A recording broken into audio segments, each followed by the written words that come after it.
Я выбрала борьбу, классическую борьбу и бокс. Боксом занималась тоже. Потому что это хобби, потому что я любила заниматься спортом с детства. муслима саидова варзишгар аст. вай чанде пеш аз мусобиқаи навбатии сатҳи байналмилалӣ бо ғолибият баргашт. дар кишвари Якутия мусобиқаи варзишӣ баргузор гардид ки муслима аз рӯи намуди варзиши масс рестлинг дар байни 30 давлати дунё Тоҷикистонро муаррифӣ намуд. ӯ ҳарифашро ки аз Муғулистон буд мағлуб намуд. В городе Якутске, который я получала в чемпионате мира 3-е место по масс-рестлингу.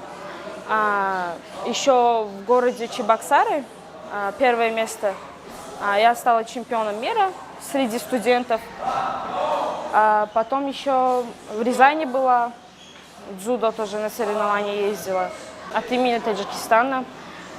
Так как хотела поднять гордость, это наша гордость Таджикистан, так как хотела поднять герб, флаг Таджикистана. Ощущения вообще незабываемые. Этот день я никогда не забуду.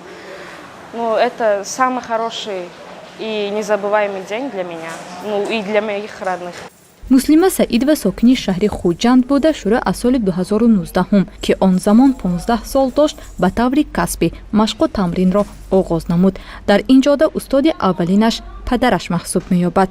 инчунин аз Шавкат Мирбобоев мураббӣ оид ба бокс низ нозикоҳии ин намуди варзишро аз худ намудааст.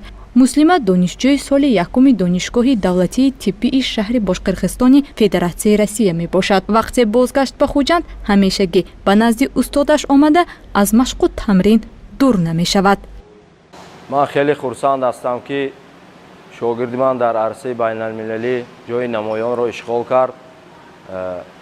ҳамчун зан нишон дод ки занҳо ҳам метавонанд ба варзиш тамрин карда парчами давлати кишварамонро баланд бардоранд.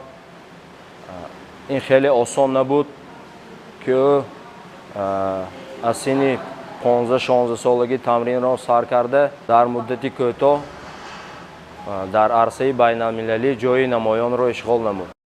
дар оилае ки муслима ба дунё омадааст аксарият мутахассиси соҳаи дандонпизишкӣ мебошанд, аммо муслима хост дар баробари табиби касбӣ шуданд инчунин варзишгари соҳибтаҷриба низ гардад. новобаста ба суханҳои атрофиёну монеаҳои гуногун дар ин роҳ падараш ҳамешагӣ дастгираш буд. Не так хотели, чтобы я пошла по стопам отца, потому что у нас в кругу семьи все стоматологи. Я хотела просто стать и чемпионом для отца, и стоматологом. Так как это спорт, это жизнь.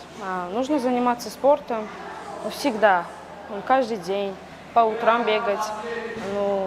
Это полезно для здоровья. Все окружающие не хотели, не все конкретно, некоторые не хотели, но я хотела для отца быть лучшей. Поэтому я начала заниматься спортом. Остальное меня не волнует.